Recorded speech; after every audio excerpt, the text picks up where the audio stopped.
This exercise will be used to target the whole posterior chain, mainly emphasizing the upper and lower back muscles as well as the hamstrings. We'll start without any weight first with your hands held at your chest, and then I'll show you a couple options for loading it with weight. Step 1. Setup. Using a back extension machine, adjust the thigh pad so that when you lay on it, the top of the pads are just below the crease of your hips. Position your heels firmly against the foot pad and keep them planted as you perform the movement with your toes pointed out just slightly.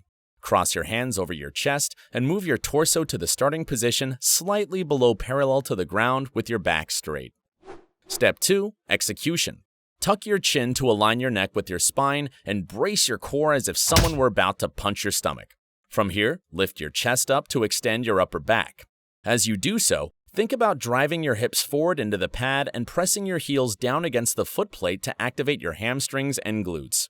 Continue until your torso is in line with your lower body or just slightly past it. Pause here for a second and then reverse the motion by controlling your body back down to the starting position and repeat. Once you master that without weight, you can load the exercise. One option is to use a barbell either empty or with light weight. You may have to elevate it to be able to grab it in the starting position. Grab the bar with a wider overhand grip about 1.5 times shoulder width and get into the starting position. Before lifting up though, stabilize your body by bracing your core, pinching your shoulder blades back together, and then pulling your shoulders down and away from your ears, thinking about pulling the bar towards you slightly with your lats. From here, perform the same movement we went through.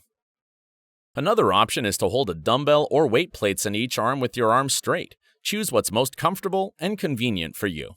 Step 3. Common mistakes. Avoid excessively rounding your back, especially at the bottom position. Although this form is okay for a glute-focused version of this, in this case, we want to keep the upper and lower back straight by keeping your core braced and using a weight that isn't too heavy. On the other hand, you also want to avoid hyperextending your back, especially at the top position. Instead, maintain a neutral back and stop at the point where your torso is roughly in line with your lower body. Avoid looking up as you perform the movement. Instead, tuck your chin down to keep your neck aligned with your spine.